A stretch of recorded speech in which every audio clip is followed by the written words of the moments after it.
मैं जुबैर साहब आपसे ज़रा शुरू करता हूँ। प्राइम मिनिस्टर ने बड़े ठोके आज कहा कि इस वजह से नहीं, इस वजह से निकाला गया।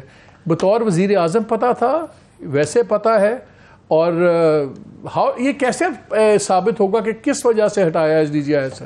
पार्लियामेंट के फ्लोर पर प्राइम मिनिस्टर बात कर रहे हैं तो जाहिर है, और उनके पास जो भी जहाँ से भी जिस राय से पता होना चाहिए। अच्छा, पार्लियामेंट के फ्लोर पर जो कहते हैं वो सिक्का बंद बात होती है, बहुत बड़ी बात है ना। तो जब नवाज शरीफ साहब ने वहीं कहा था ये हैं वो जराए। अच्छा, ये और थोड़ा सा डाइग्रेस हो जाएगा, मैं उसका जवाब दे दूंगा अगर आप मुझे मौका देंगे। गल्ला तो गल निकल दी है नहीं, तब उन्होंने बाद में आपके लॉ ने कहा था वो तो सियासी बयान था। तो पार्लियामेंट का बयान एक बार क्लियर कर ले।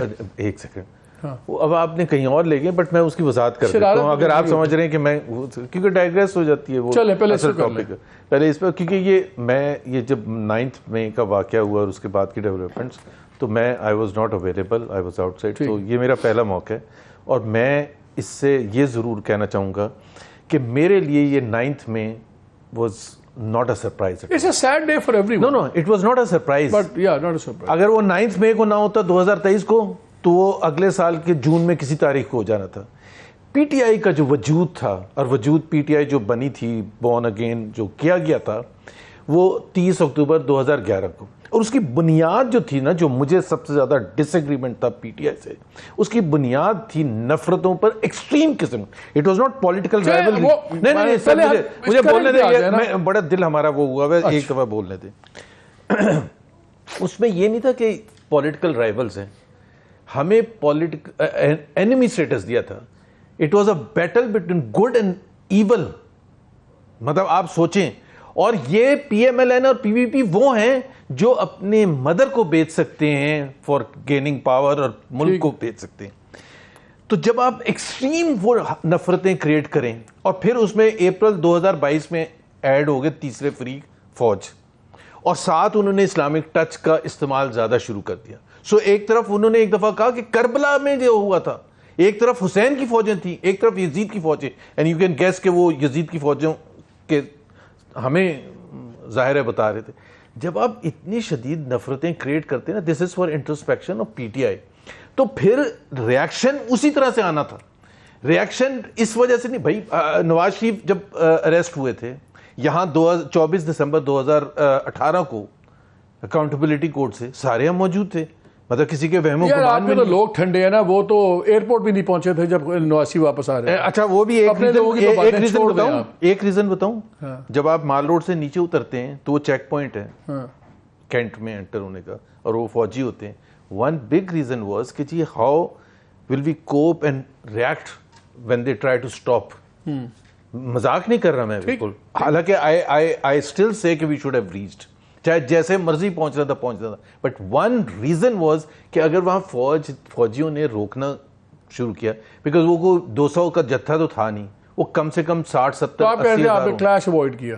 एब्सोल्युटली, मतलब एक आप अच्छा, ये बताएं अब ये कैसे पता लगेगा जो प्राइम मिनिस्टर ने एक स्टेट रिंग रोड से आ सकते थे, वो कह हमारे साहब कह रहे हैं रिंग रोड से आ सकते थे, आप छोड़ें इस बात को। लेकिन मैं भी वहीं आपके पास आ रहा हूं।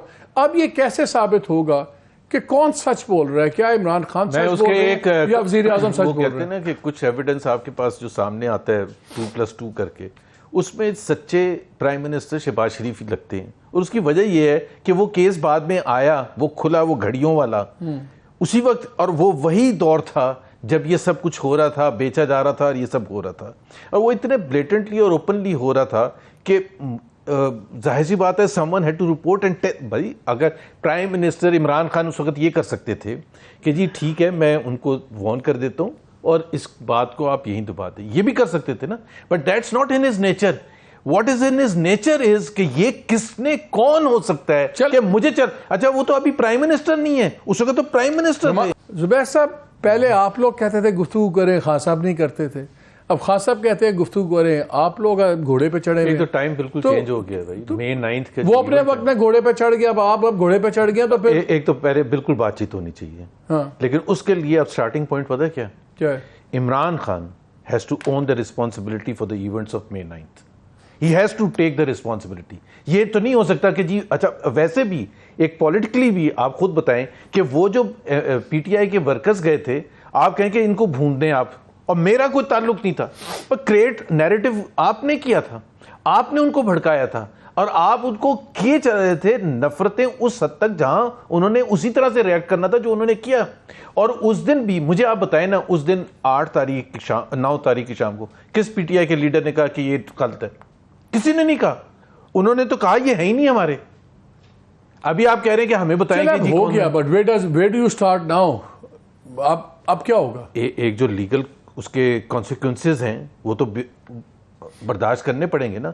अभी तो एक लार्जर कॉन्टेक्स्ट होगा कि क्या ये प्री प्लान था। आप लोग भी सुप्रीम कोर्ट के ऑर्डर्स होते हैं, आप भी सुप्रीम कोर्ट के ऑर्डर्स जनाब रद्दी की टोकरी में डाल देते हैं। आप ऐसे एक्ट करें जैसे आपकी सारी हर चीज का कॉन्टेक्स्ट होता है। आप पाकिस्तान के 10 छावनी में जाके मुल्क की सबसे जहाजों को जला रहे हैं। मुल्क की सबसे बड़ी अदालत के फैसले ना मानने का मुझे कोई कॉन्टेक्स्ट मुझे बताएं, आज से पहले आप तहरीक तालिबान पाकिस्तान में और पॉलिटिकल पार्टीज में एक फर्क डिफाइन करते थे ना, वो फर्क किस बेसिस पर था कि ये जो तरीकेकार इस्तेमाल करते हैं टीटीपी वाले, that's not an acceptable behaviour. आपने अपना मैसेज स्प्रेड करना, आप जाएं जो भी है।